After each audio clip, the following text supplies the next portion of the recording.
Hello. All right. How are you? Hi, Sharon. Hi, Lynn. How are you? Never a dull moment here. Just had a skunk in my garage eating my dog food in the midday, right? So it's at 10 o'clock, 10:30. I think he's gone now. But oh my gosh, a skunk. So I tried not to go near him.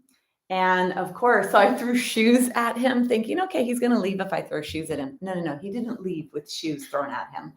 And then someone's like, spray him, but it's my garage. I'm not going to get my garage wet. Anyway, he's gone. And they're nocturnal creatures. So then I start to think, wow, something must not be good for them. Like their food source must not be around, for them to be here during the day. That used to happen with a raccoon. There used to be a raccoon that would come around during the day. And so there's been an imbalance, I would say, of a lot of these creatures. I know there's a lot of coyote issues that we have now. And that just shows you, that whole cycle of life and the whole balance of nature. And it's really just really interesting how everything's about balance. And I was just writing something this morning for my work of bone health. And I was writing about balance. Balance is everything. Balance of keeping your minerals in your bones, balance of managing your stress, balance of the strength of your body and the strength of your bones. So anyway, that is where my head has been this morning. So I see that you're here, Lynn, and Kathy's here, and Sharon. So I did clean up my list to send out 3 days a week. And I send out to a lot less people these days on my class schedule. And I'm going to refine all of that for 2022. There's a few hundred of you that are on that list, and I got rid of a lot, like thousands I took off that list. So anyway, have to figure everything out. This is the second to last week of 2021.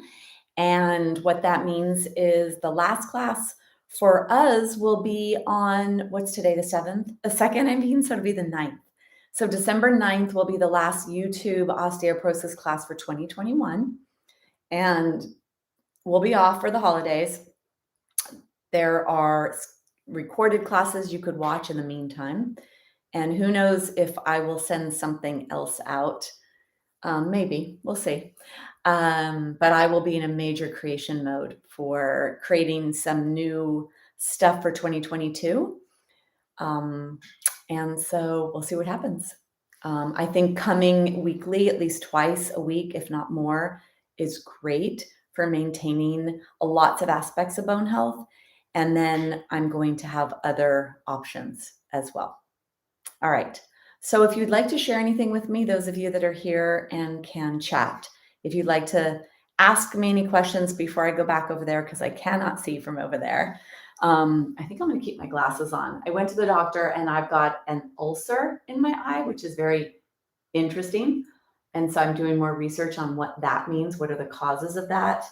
And what exactly does that mean? So I'm just not wearing contacts right now. And so I've got glasses on. And so I thought, oh, this is great. How many yoga for osteoporosis teachers are there doing their classes with glasses? I don't know. Maybe a lot. All right. So I'm going to go back if you don't have any questions or anything. I'm going to come back here to get ready for our class today. Okay.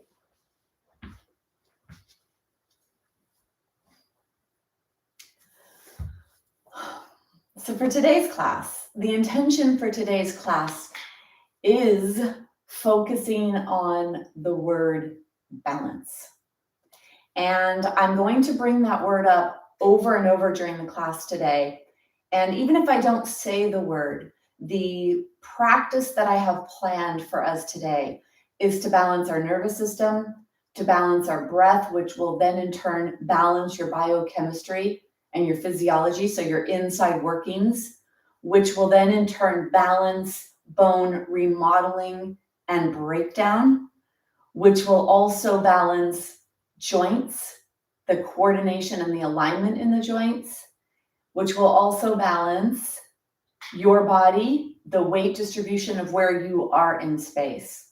So balance is so much deeper of a topic than standing on one leg and finding balance. It's so much deeper than that. And bone health is relational to balance. Balance biochemically, balance mentally, emotionally, and balance musculoskeletally.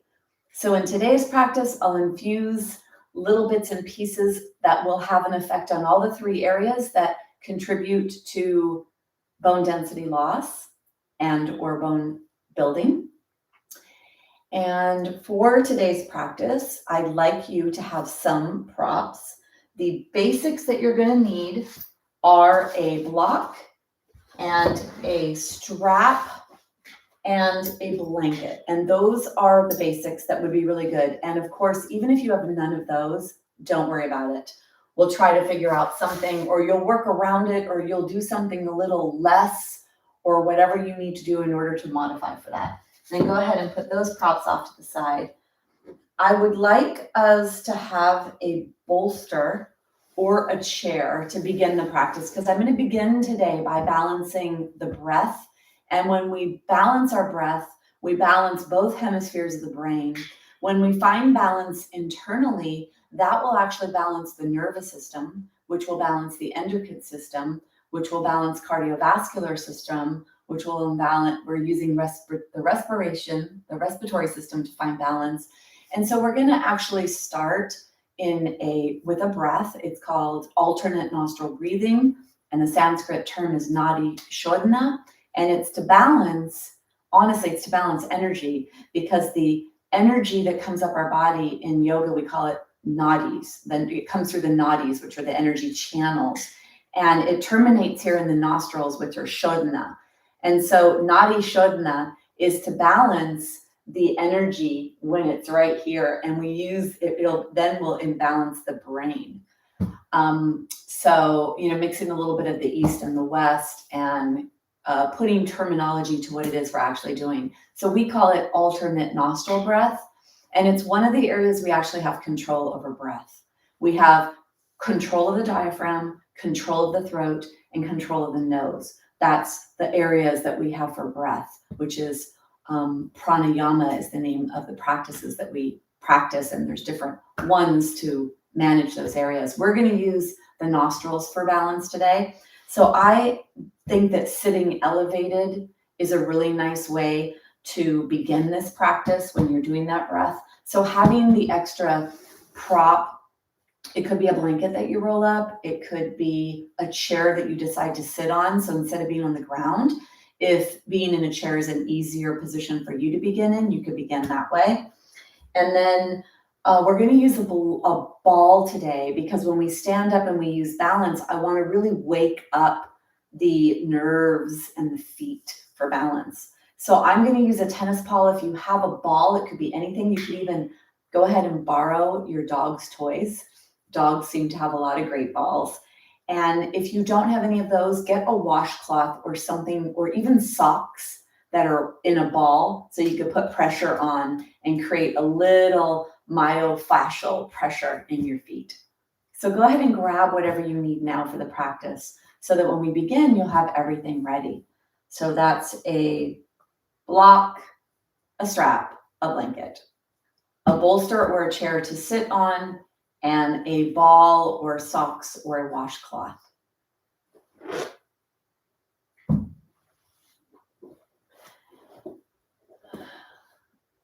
And then let's get ready to do our breath. So we're going to begin in a seated position. I'm going to use a bolster because I have one. You could take 2 blocks, or you could come up onto a chair if you'd like. We're going to come into a seated position. And then noticing when you first come into your seated position, if you're feeling a little sticky, if your body feels a little sticky, you may want to do a little flapping of your knees to bring some like a little laxicity. Make your joints, your hips a little mobile. And then go ahead and bring your body forward and back. So I want you to be want it to be where you're sitting, the rocking action, the tilting forward of the pelvis and the tilting back of the pelvis. Tilt the pelvis forward, tilt the pelvis back. Imagine you could spill water out the front edge of your pelvis and then spill water out the back edge of your pelvis. Forward and back. This is starting to warm up the trunk, the support muscles, the stabilizers, and it just makes it a little more comfortable to sit and have a little less distraction of your physical body when you're seated. And then bring yourself back up to center. Let's do a couple of side to side to stretch the side body and the spine. Take out some stickiness, bring some fluids, get things to be moving and flowing and lubricated.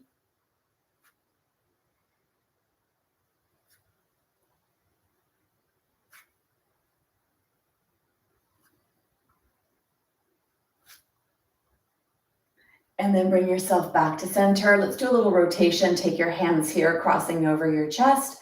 And let's do a little side to side. Now keep your arms right up beside your body. So your arms are not moving to the side. Your whole entire rib cage is turning one side to the other.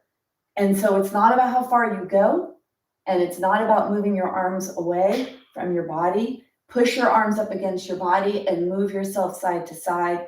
You'll probably feel the muscles maybe alongside your belly button area stretch. You may feel muscles that are attached to the lower ribs or the top of your pelvis. Those are your rotational muscles. We're warming them up. Bring yourself back to center. Take your hands down.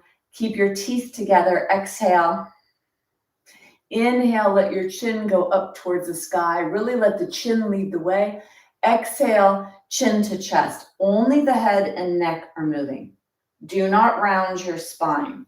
Slide your elbows back. Let your elbows be underneath your shoulders. Teeth are together. Inhale up. Exhale down. A great way to lubricate the upper back and neck.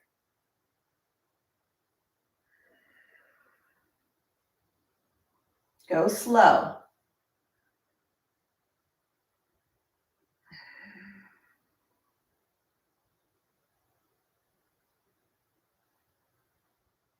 And then bring yourself back to center. Only the head, side to side. Do not move your heart. Do not move your shoulders. Do not move your ribs. Elbows are underneath your shoulders. You're locked in your torso. The elbows under your shoulders helps to support the upper back. Important in a seated position to find that support. Bring yourself back to center. Let's take the legs straight.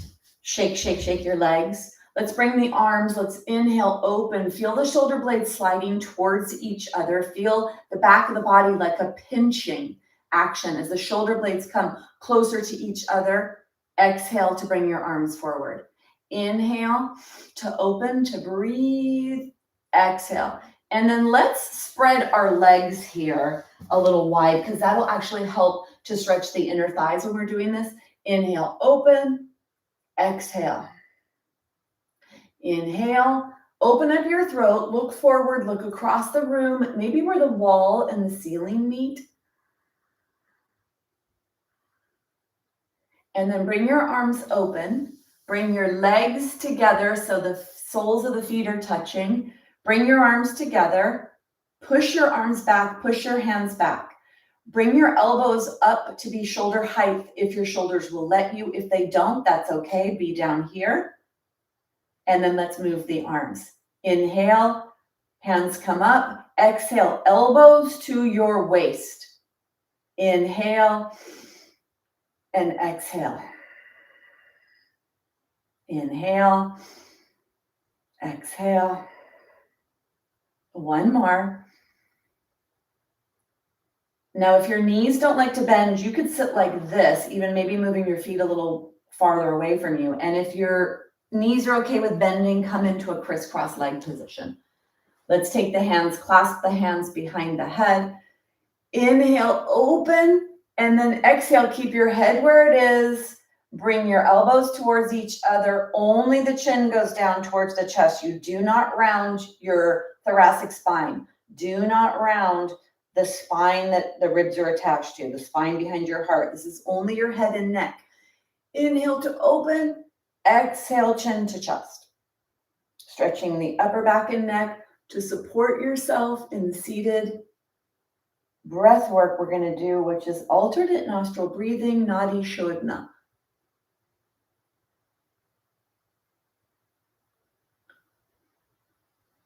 Stay here. Push your elbows back. Look forward or look up.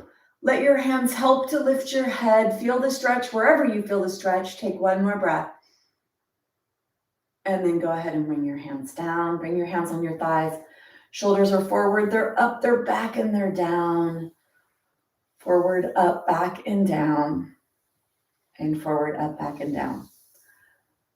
Come back down. So many of these postures that we do in the practice of yoga are for this very purpose, to actually strengthen and open the body so that we could sit in meditation. Because meditation and clearing our mind is the ultimate goal to free ourselves from suffering.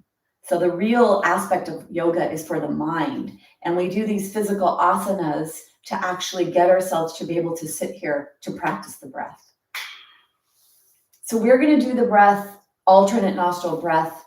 The hand position that I was taught in India, which is a traditional hand position, is this, where you use the ring finger and the pinky to close off the left nostril, and you use the thumb to close off the right nostril. Left nostril, right nostril. And the place you close off is right where the round part of your nostrils are. And you could just touch the top part, and you'll notice that it does stop the flow of breath. So take your nose and go, maybe even get rid of some stickiness. The immune system at work, trapping things that are in the air to start creating mucus around them so it protects you. If this hand position doesn't work for you and you want to do something else, go ahead. This is the traditional way of doing this. So you're going to sit nice and tall. Take your other arm and bring your other arm so that the elbow is under your shoulders. And that's going to help to support you in a seated position. You're going to take the thumb and we're going to close off the right nostril and start to breathe in and out through the left nostril.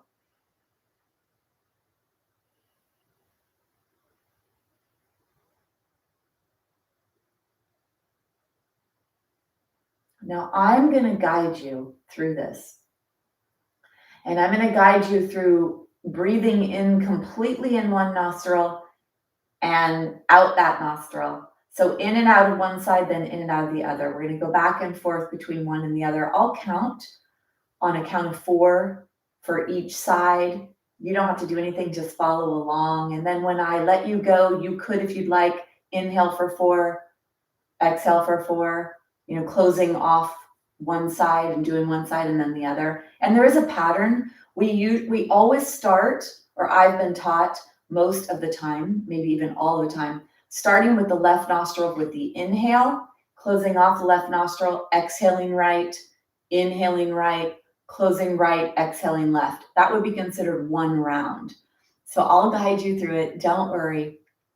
And with everything, don't get caught up in the actual journey or the process. It's really the results that we're going for. We're calming our mind, calming our nerves, which is going to internally calm your biochemistry, your physiology, which is a large part of bone remodeling. So we get your insides to calm down so your body doesn't break down bone. And then when we do all of our physical postures today, you'll be in a place to actually build more bone tissue. All right. So go ahead, closing off the right nostril, closing your eyes, breathing in and out through the left nostril. If at any time you need to switch your legs or your body position, please do so. Bring your awareness to where your weight is and let your left elbow be underneath your left arm. Push your body weight back so you're stacked and you're in alignment growing out of your pelvis.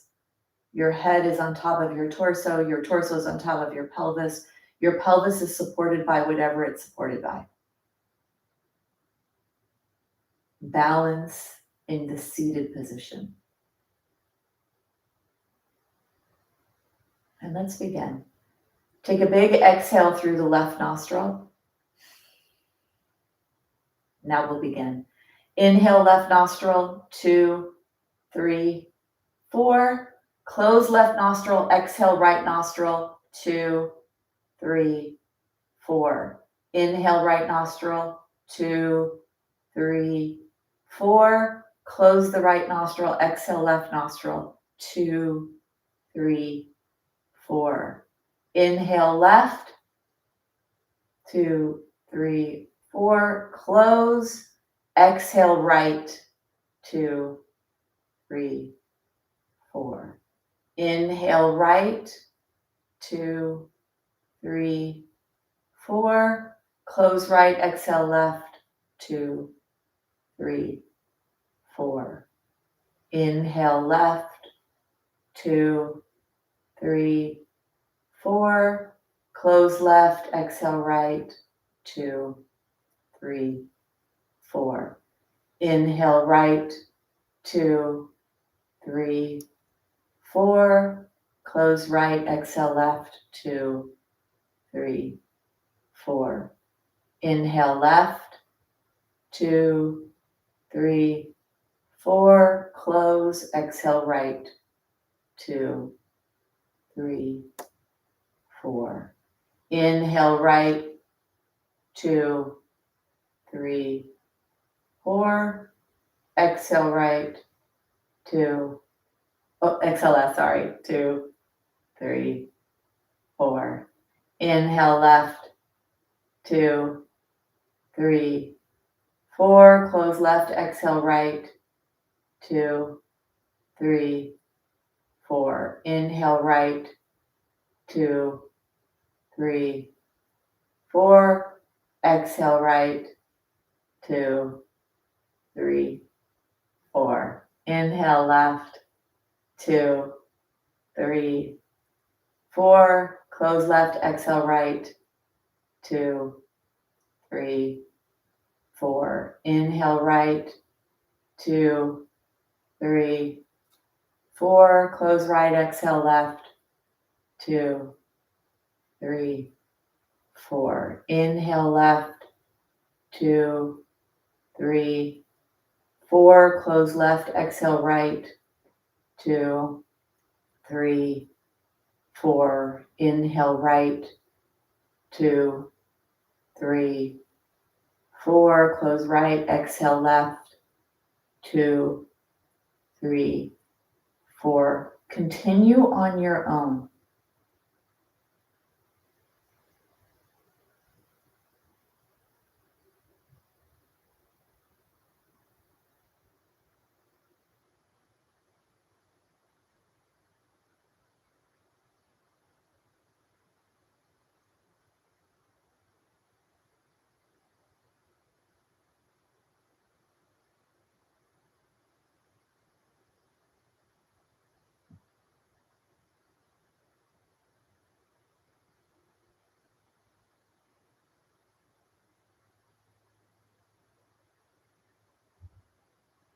Count your breath. Feel the breath coming in and leaving the nostrils.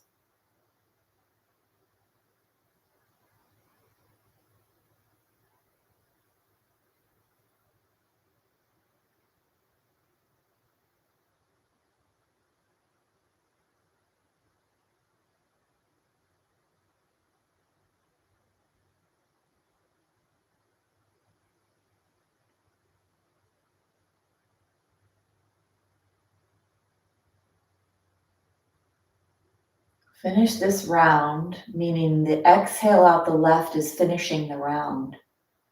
Then do one more complete round where you start breathing in the left nostril.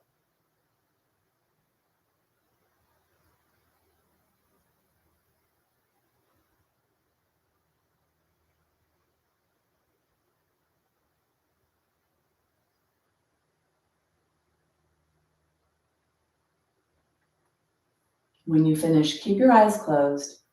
Put your hands down, breathe in both nostrils. Feel the breath coming in the nostrils, feel the breath going out.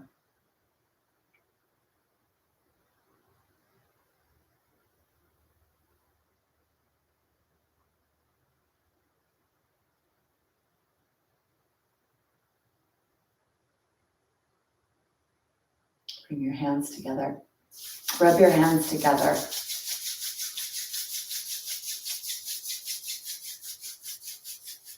Bring your hands to cover your eyes.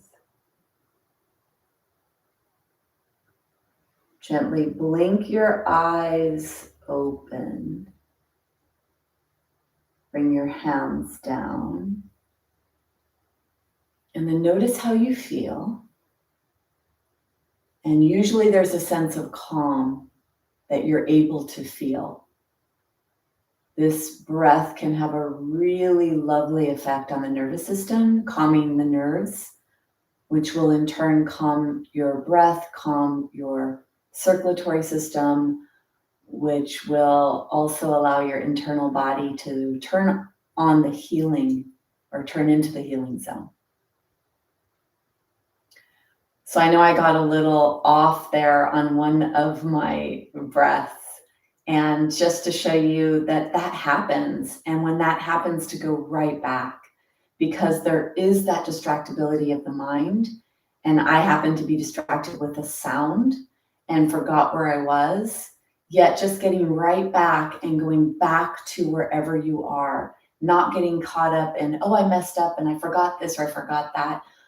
If I do get distracted during pranayama, I'll go back to the beginning. And with that, the beginning is the inhale into the left nostril, closing left and exhaling to right.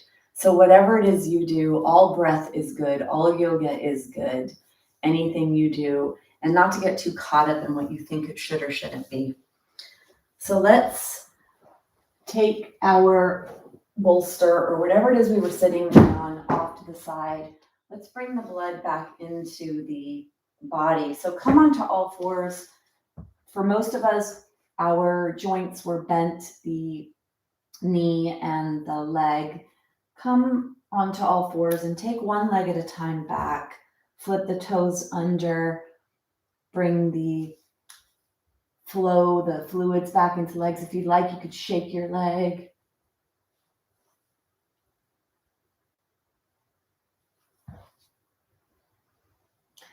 And we're going to come down onto the ground.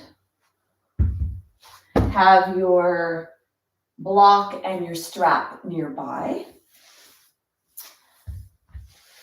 And then we're going to come down, and because this is an osteoporosis class, always raising the awareness to the front of your spine and not closing off the front of your spine, not letting the lower ribs move back towards your spine, not letting the collapse here, really keeping the integrity of that lifted aspect and that opening aspect of the heart and of the whole front of your spine. So if you come to the side, you reach your hands away, you're going to keep that part of your body nice and long and open without collapsing.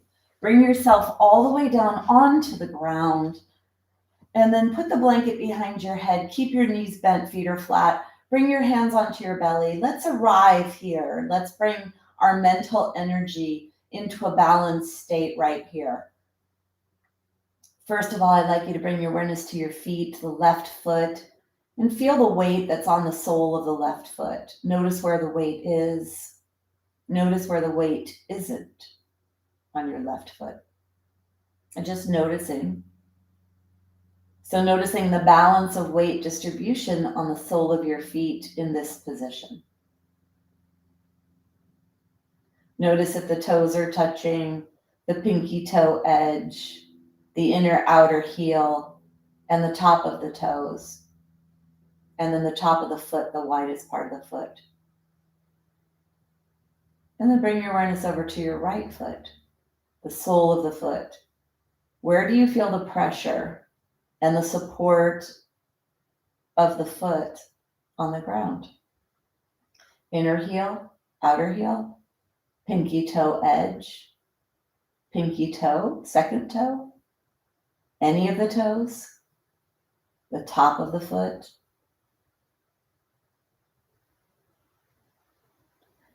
And then slowly open your knees a little bit. Feel how the weight rolls towards the pinky toe edges of the feet. Have your feet be a little wider than your body. And then bring the knees towards each other slowly so you feel that the weight rolls to the inner edge of the foot, to the inner heel, and to the big toe. Inhale, open your legs out to the side. Feel how the weight rolls in the feet towards the pinky toes. And then exhale, knees come towards each other.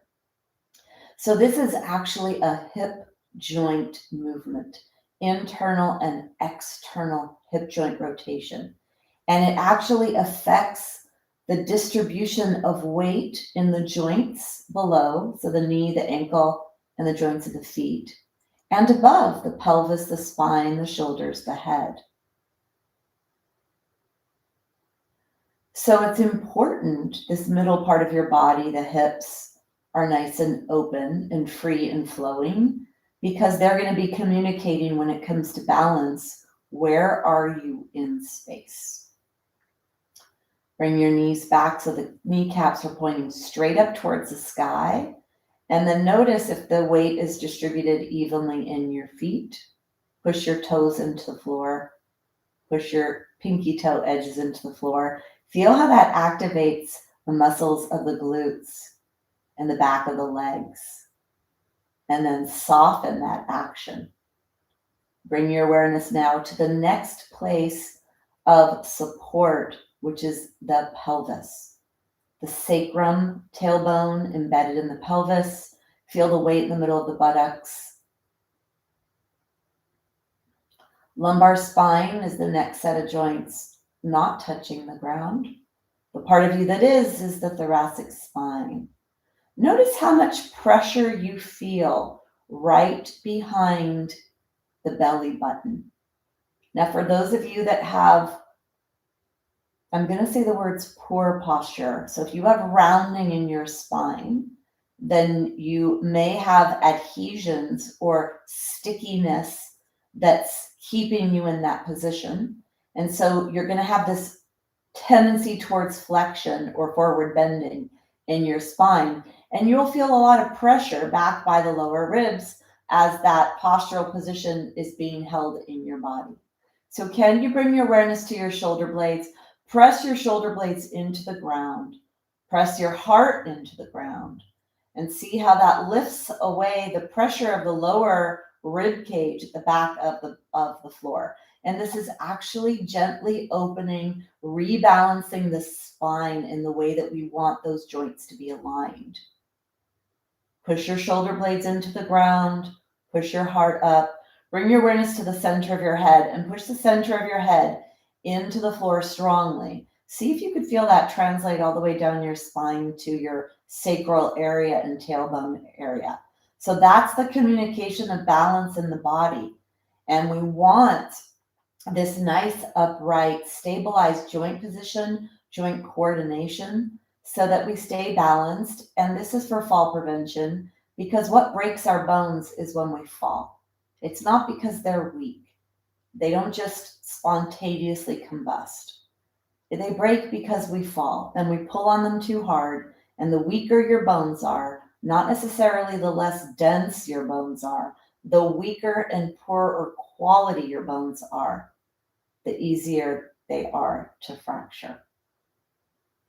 Push your head into the floor, push your shoulder blades into the floor. We're going to work on pulling and pushing on some bones today to increase our bone quality. And then the other things you could do is manage your stress and get to the why in your body bone density loss is happening.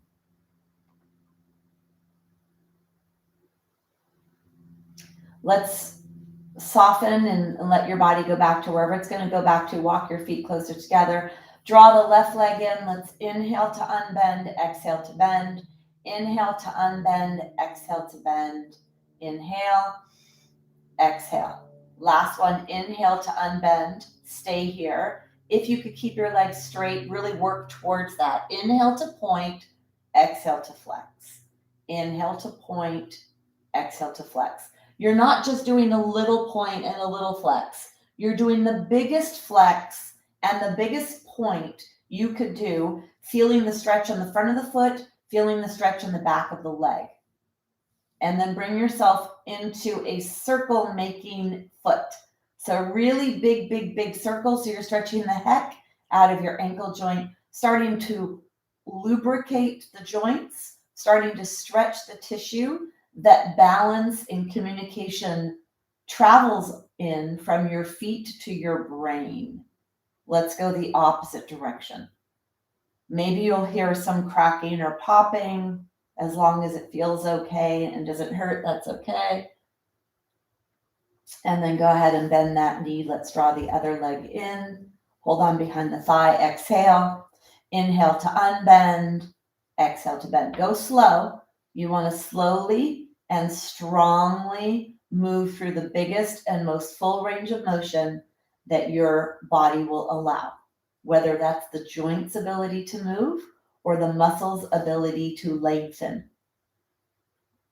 You exhale to bend, you inhale to unbend. Exhale, inhale. Exhale, inhale.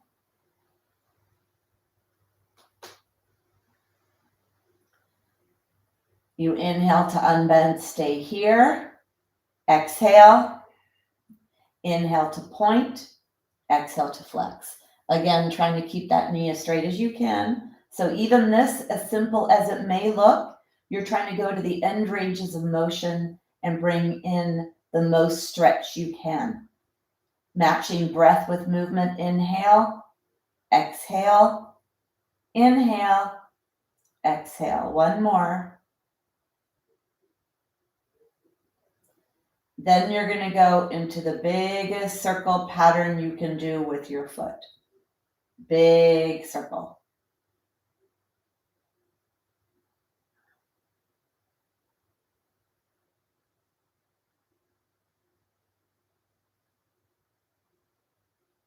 In one direction,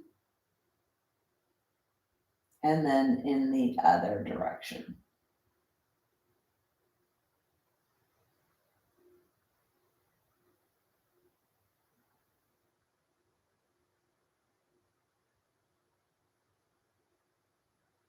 And then go ahead and bring your leg down. Let's do our first few postures, which is to stretch the leg muscles. So we warmed up the legs. We're going to stretch the back of the legs because we need that for balance. But this muscle group here is the hamstring muscle group.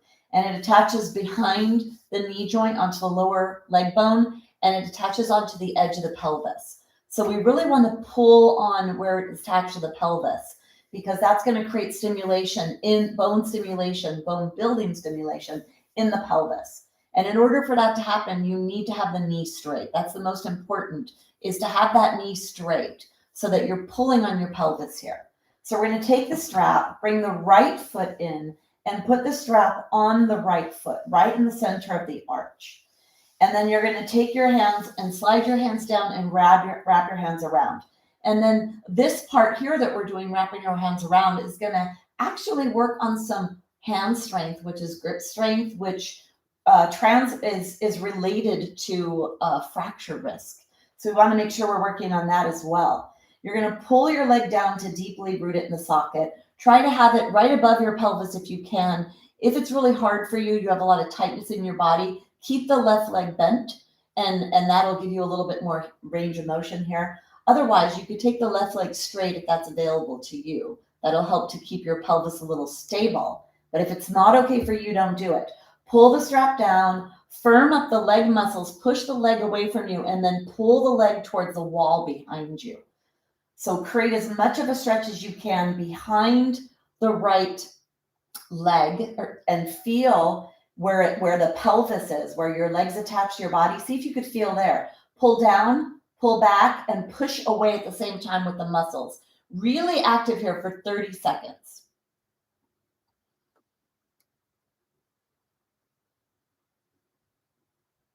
Try to make your right waist as long as you can make it. So push the top of the pelvis away from your lower ribs on your right side.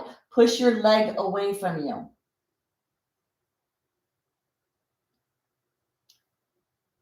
And then go ahead and release.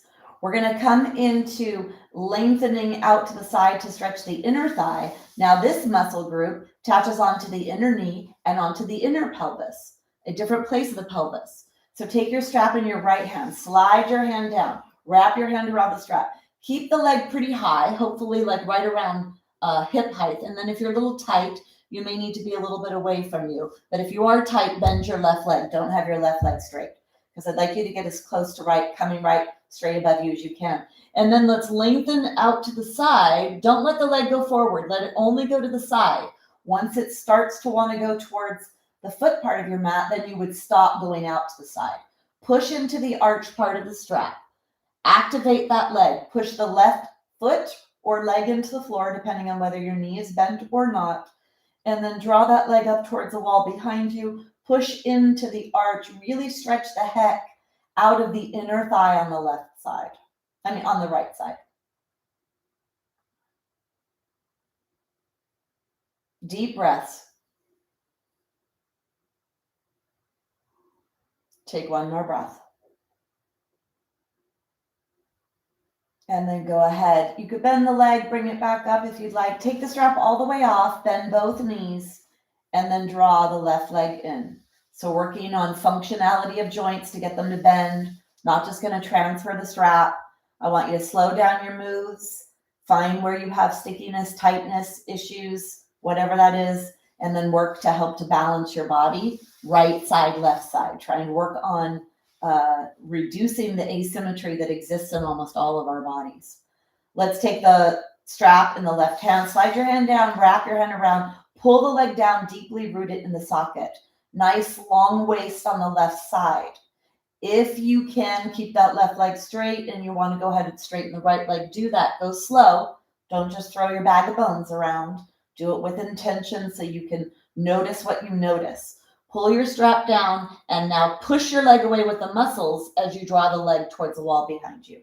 So there's a strong opposing forces you're creating here. You're pushing your leg away with the muscles of the leg and pulling the leg towards the wall behind you. Really pulling on that hamstring, pull the strap down, feel the tushy pressing into the floor. Create as much sensation at the back of your left leg as you can, especially right where the tushy attaches to the leg.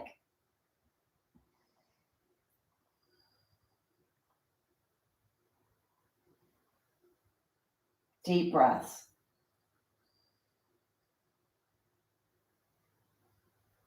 Take one more breath. Then you're going to soften the leg. You're going to take the strap in the left hand. We're going to go out to the side. I'm going to turn my body so I can get a little more clearance here with my left leg. So you're going to take the strap in your left hand and slide the hand closer to the ground. Let the elbow move away from you. And then keep your leg up to the side and lengthen the leg out to the side. Going down, it's not about getting down to the floor. It's about keeping the left inner thigh as far away from the right inner thigh as you can. Stretching the left inner thigh. If you let your leg go forward, you're defeating the purpose of pulling on the pelvis in this precarious area we want to pull on, creating bone building stimulation at a part of your pelvis that is a thinner bone and more prone to fracture if you trip, slip, or fall. Push into the arch part of the strap, moving the leg up towards the wall behind you. If your right leg is straight, push that into the ground. If your right leg is bent, push the foot into the ground.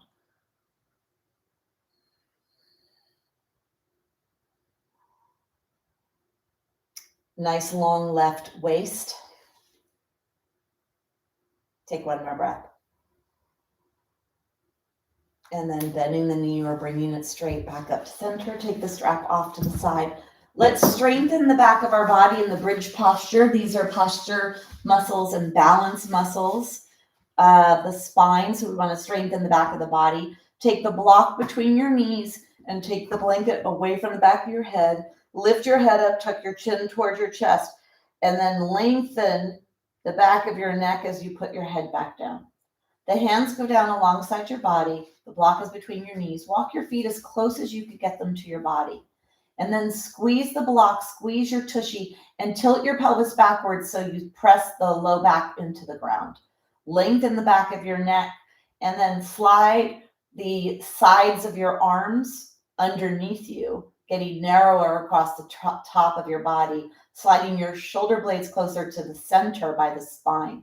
Push your hands down into the floor, actively turn on the upper body, squeeze the block, squeeze the tushy, flatten the lower back, and then inhale, push your feet into the floor, squeeze your tushy, squeeze your block. Start to peel your spine away from the floor. Close your eyes so you can feel this happen. Feel the rib cage leaving the floor. Feel even higher by the heart. Back of your neck is long. No weight goes into the head and neck. It comes into the upper back area. If you need to tuck your shoulder blades closer towards your spine again, try that. Squeeze the tushy, squeeze the block. Push the floor away from you with your hands, your outer arms, and your feet. Lengthen your knees, squeeze your block, squeeze your tushy. Deep breaths here, bridge.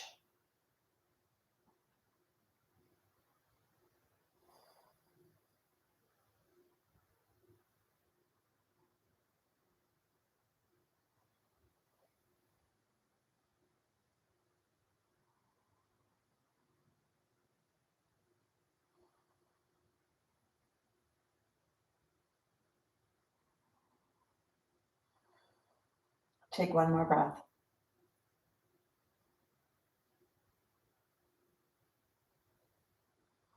When you come down, go down slow. So let the tension start to leave the arms. Feel the vertebra starting to come down towards the ground. Even push the vertebra to the ground. When you start to get near the lower ribs, come onto your tippy toes, lift the heels off. See if you could place the lower back down onto the ground before the pelvis touches, lengthening the back of the spine. Then take the block out to the side, bring the knees into your chest, rocking side to side, and then rock all the way onto your side. Bring your hand onto the floor in front of you, pushing with the hand to bring yourself up to all fours, and then getting your blanket. So the bridge posture that we just did was strengthening the posterior chain or the back of the body. Now we're going to do the plank posture, which is going to strengthen the anterior chain or the front of the body. Important for balance, important for alignment, important for so many things. Healthy aging, healthy bones, healthy everything. Take your hands forward. The pointer fingers are forward. Let's move back and forth, warming up the hip joint, the shoulder joint, the wrists, letting the wrists get used to this bent position. And if it doesn't feel good to bend your wrists like this, you could roll up the front of your mat or invest in some wedges that minimize the bend of the wrist. But don't not do anything with your wrists, because the wrists are a part of bone health that we need to focus on. It's a common area of fracture. And it's not just worrying about fracture because we don't want it to be like the hip or something really dangerous that could cause us to be non-mobile. Having any fracture or any issue in your body can affect us in the body and in the mind, leading to mental, emotional sadness and discomfort and a lower quality of life. So we want to minimize everything. So really keeping these wrists nice, come all the way up, nice and mobile and flexible is important, because if you do slip, trip, or fall and you put your hand down, you want to receive that in your hand without pulling on a bone too much and causing a stress fracture. Shake your hands. We're going to come into the plank posture. I'm going to stay here for a minute. You can come down after 30 seconds if you like, and I'll tell you when that is. Pointer fingers are forward. You're going to take one foot back and then the other, coming into your plank posture, being as strong and tall as you can be as you push away from the floor with your hands and push away from the floor with your feet. And then push your weight back. And now push your fingertips into the floor. That really helps the wrist aspect. When you push and you activate the hands, you distribute that weight. Get as long as you can from tailbone to the crown of the head. Push the hands into the floor. Push the feet into the floor. And for those of you that want to come down, that is 30 seconds if you like to come down. For those of you that want a little bit more, let's try lifting one leg off the floor. Doesn't matter how high you do it. It's just putting a lot of pressure on the front of the opposite leg, really strengthening the hips. This is the way that I got my strength back in my body after my hip replacement, doing 3-legged planks. Put your foot down, let's do the other. I could not even think of lifting my right foot off the floor and weight bearing on my left leg after my hip replacement. I was in such a weak state before that surgery. Put your foot down, push away from the floor, nice tall body, take one more breath, and then bring yourself down. Well, got a little carried away there, and that was 1 minute, 15 seconds. So,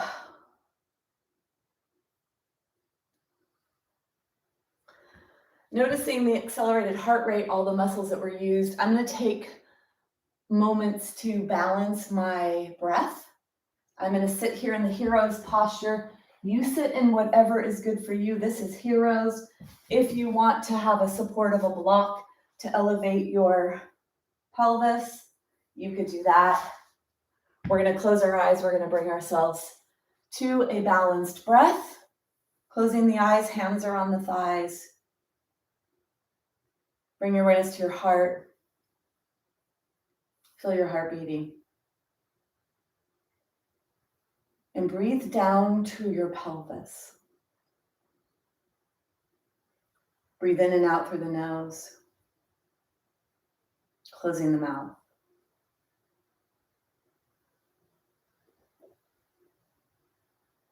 Feel your heart.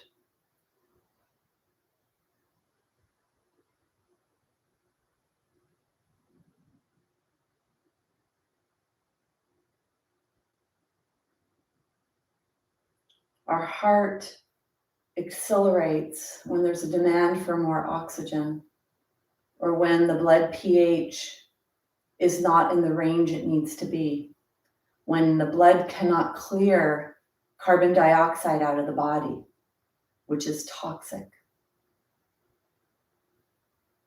We need these body systems to be able to fully function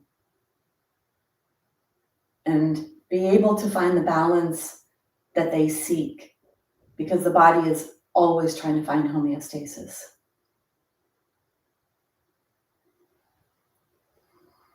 If your heart is still beating fast, take really deep breaths. Bring in more oxygen.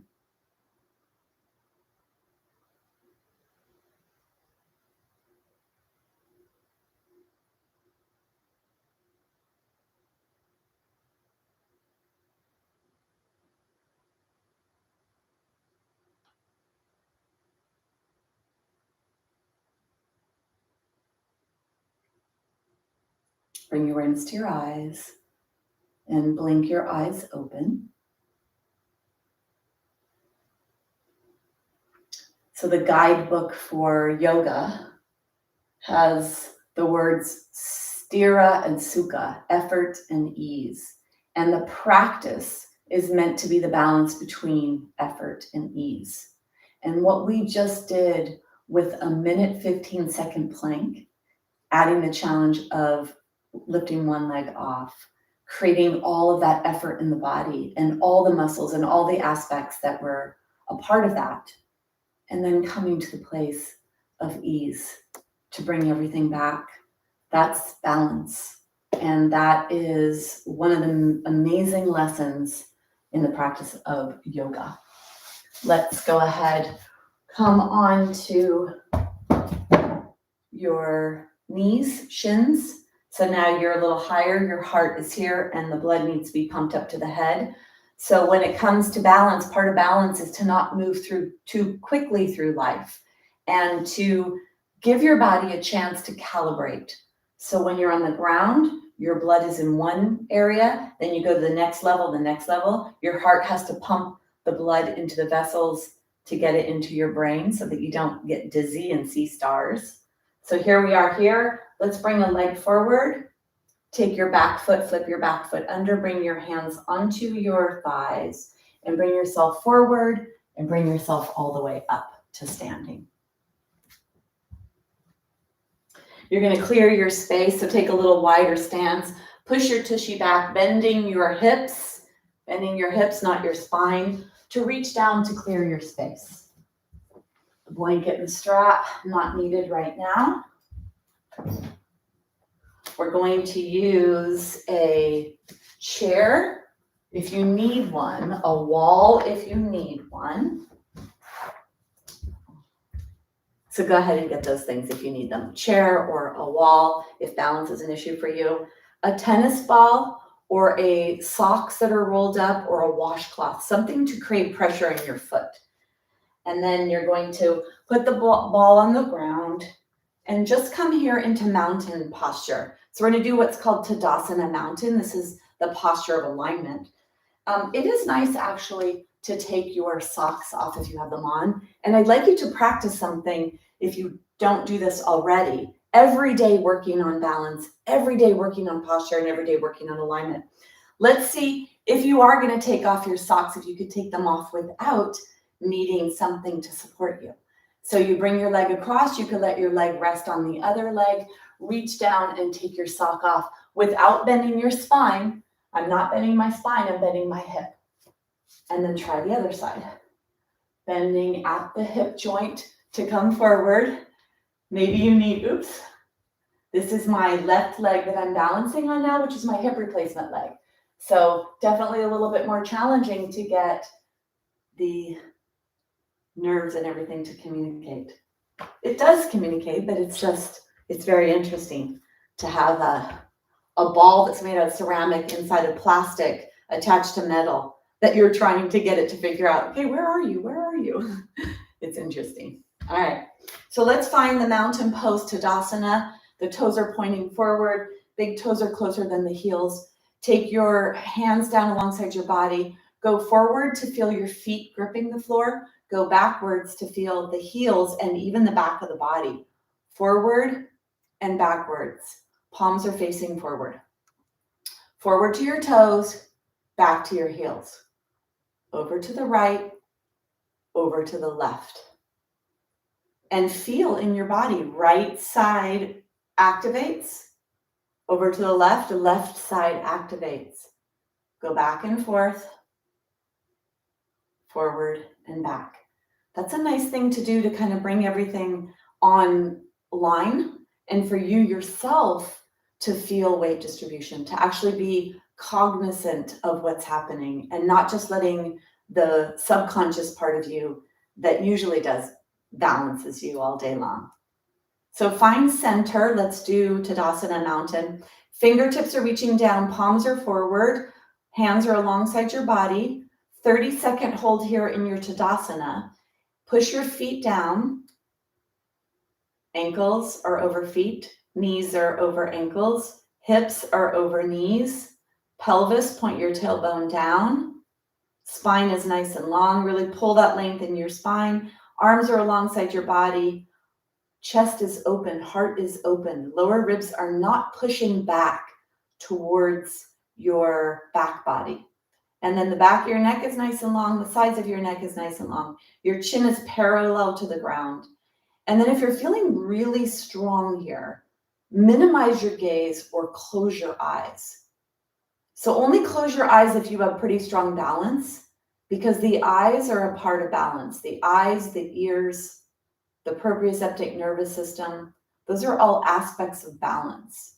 So for those that have strong balance or always want to maintain that, practicing closed eyes so your body has to feel its way and use the other parts of balance can be a nice little challenge. But if you do have precarious balance, I would not recommend closing your eyes. Let's take one more breath. And then bring yourself back to center or open your eyes. Feel your feet. And then let's start to wake up the feet. So take the ball onto your left foot. That's my left foot. It may look like it's my right side to you, or for you, if you're mirroring me, it may be your right side, but I'd like you to come over to your left foot, please. And take your ball into the center of your foot. So your foot is not touching the ground. The front of your foot's not touching and the back of your foot's not touching. The ball is in the center of your foot. And push down with as much force as you can handle. It should feel pretty intense.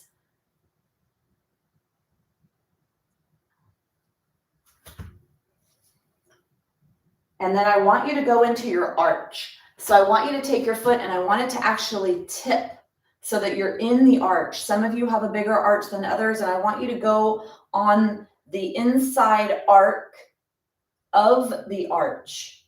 So just like, a half moon, do that, get there, get in that side. Come all the way onto the side of your foot where your big toe is, and then come up to your big toe. So there's a bump here, that joint right there. It's really important for walking this part of your foot, but also for balance. And then I'd like you to go across the toe section and then put your heel on the ground and your toes, I'll show you from the side. Your heel is on the ground and your toes are wrapping around your ball or your sock or whatever it is you have. So if you look down, you cannot see your ball, and you want it to be that your toes can bend. So don't have it too far forward that you're on your toes. And then you're going to come onto your left tippy toes, take your hands down alongside your body, palms are facing forward. Activate your core, push your left heel into the ground. Ooh, and see if you can lift your right foot off the floor and balance a little. If anything makes you feel like you're going to fall, chair or wall is what you need, and maybe not even lifting your leg off the floor. Working on our balance, all of the intricacies of these pathways, keeping the line of communication open forever. So you're always going to be able to balance. And then go ahead and come down. Now take the ball into the center of the heel. Press down, spread your toes, put the big part of your foot on the ground and grab the floor with your toes. So this is like high heels, like a ball high heels. I'm turning to the side so you can see. And then bring your right foot forward, let the right toes grab the ground, let the left toes grab the ground. Activate your core if you'd like, push your left heel into the ball, left toes grip the floor. Activate your core, hands are down alongside your body, palms are forward. Lift your right foot up if it's appropriate for you. And feel your left ankle and your left foot dancing. If you push your left pinky toe into the ground, like the left pinky toe edge, see if that helps you a little bit more with balance. Do what you can. And then that's a little easier to do that because we need our toes for balance. And then take this ball, roll the ball up and down the pinky toe edge. So the outside edge of your foot. You're rolling it flat, but you're rolling it up and down. Feel what you feel and push down pretty strongly if you can. Really get your foot to wake up here. And then I want you to keep your eyes open so you don't trip on your ball. But I want you to come away from your ball and then bring yourself back into that Tadasana mountain posture. Bring your awareness, close your eyes down to your left foot. Feel the tingling, feel the activity in your left foot. And then bring your awareness to your right foot and compare the difference of the aliveness, of the awakeness, of the sensory aspects of your feet. We completely feel our left foot, and the right foot feels tiny and not buzzing or humming at all. For me, that's what I'm feeling. Maybe for you as well. All right, let's come to the other side. Right arch, press the right arch into the ball and really feel that action. Feel really push down hard so you feel the arch, you feel the foot, the center. Make sure your toes are not on the ground or your heel. You're putting as much weight straight down onto that ball. And then tip your foot so you're in the arch and go on that pathway of the arch of the foot, which is like a semicircle. And not just a little bit, but try to push down to get some pressure in there.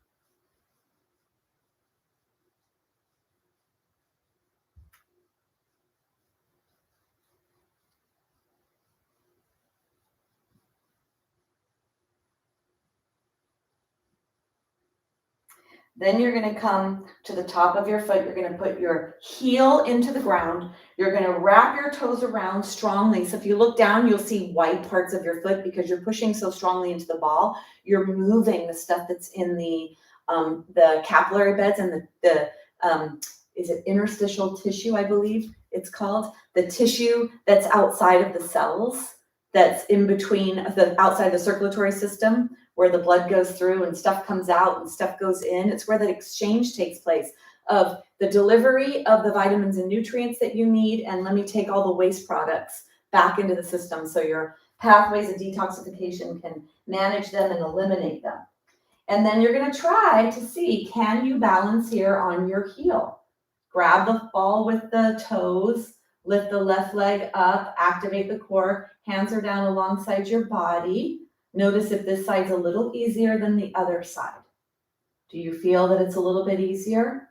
Really lift your chest. Maybe it's not easier, or maybe it is. Chair if you need it, wall if you need it.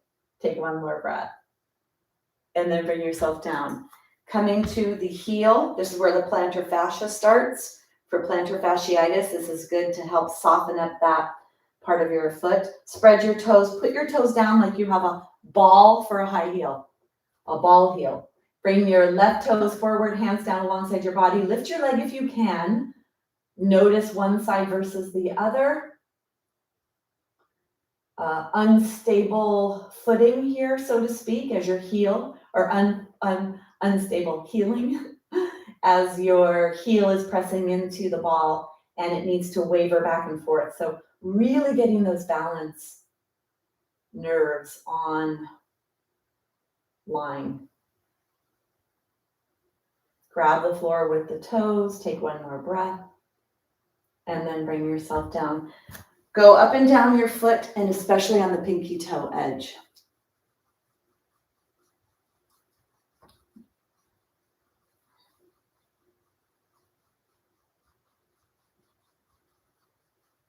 And then take your ball and move your ball away from you. Watch where it goes so you make sure it doesn't go away and come back.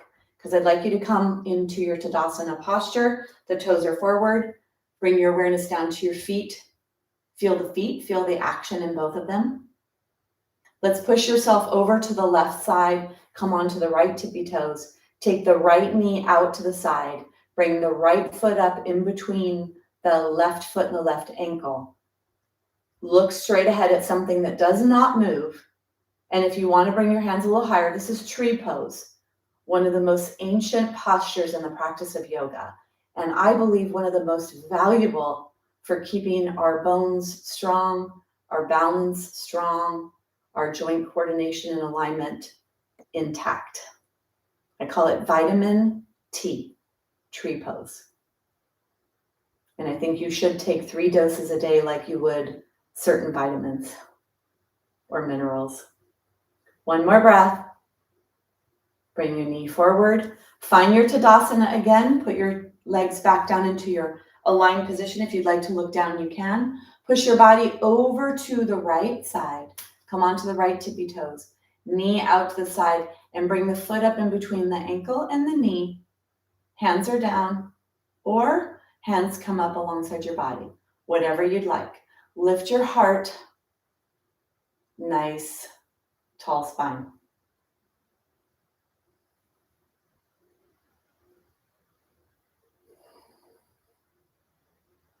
And smile.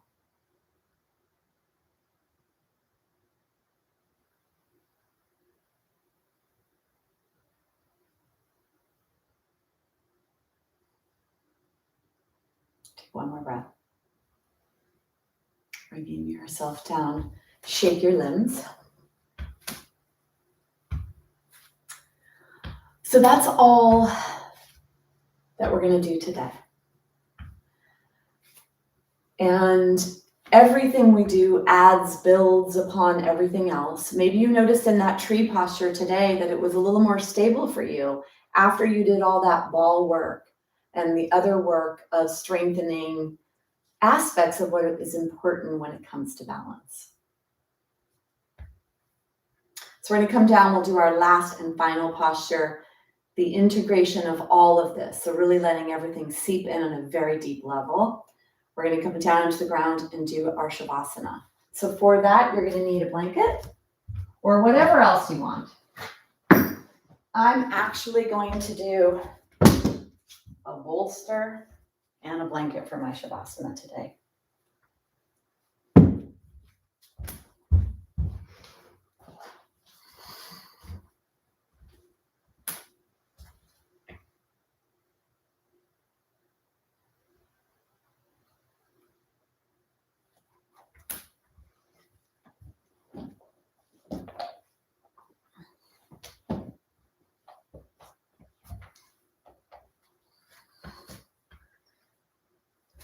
Remember when you do come down though, to come down, not forgetting about that spine of yours that you want to keep nice and open in the front, bringing yourself down into your Shavasana.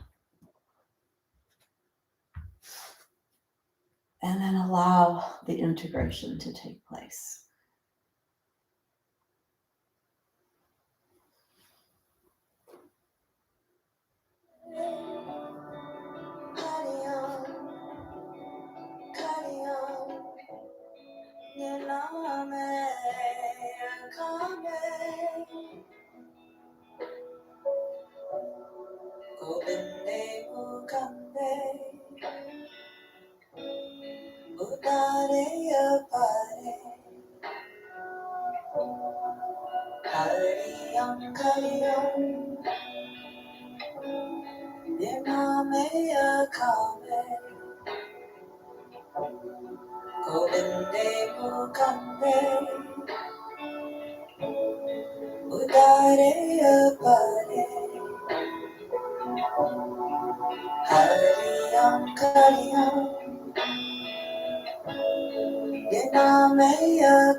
Begin to deepen your breath.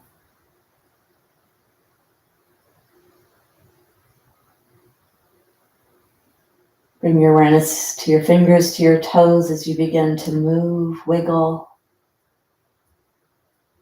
Bring that movement up into your entire legs, your entire arms, as you bring your legs slowly into your chest, holding onto your shins or underneath your knees on your hamstrings, pulling the legs towards your body and rocking side to side.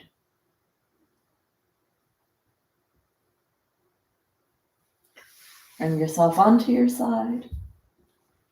Opening up the hand, really push with the hand. Don't lift and pull with the head. Push with the hand, don't pull with the head. Bring yourself all the way up to a seated position. Find the alignment in your body here. Bring your hands together and push your heart to your hands to your heart, helping to activate the support muscles of the upper trunk. Bring your awareness to your nostrils. Feel the breath coming in the nose. Keep the mouth closed.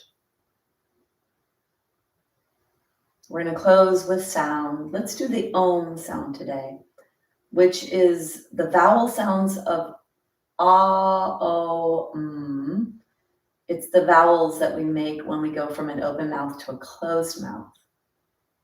And the interpretation of that sound has been given different names around the world depending on the ancients of the time and what they used to call the sound of human exhale.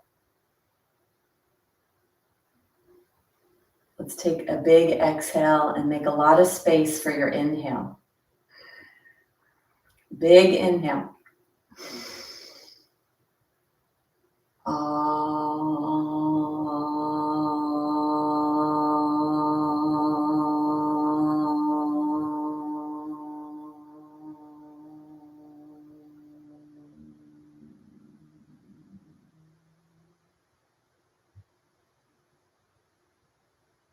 Bowing our heads in gratitude, in thanks.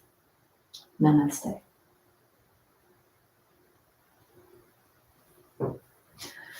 This practice, focusing on balance, is really important because we lose our balance as we age.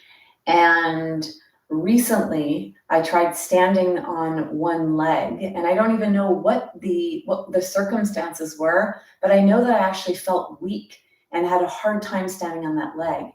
And I usually focus on balance often, and I know how important it is.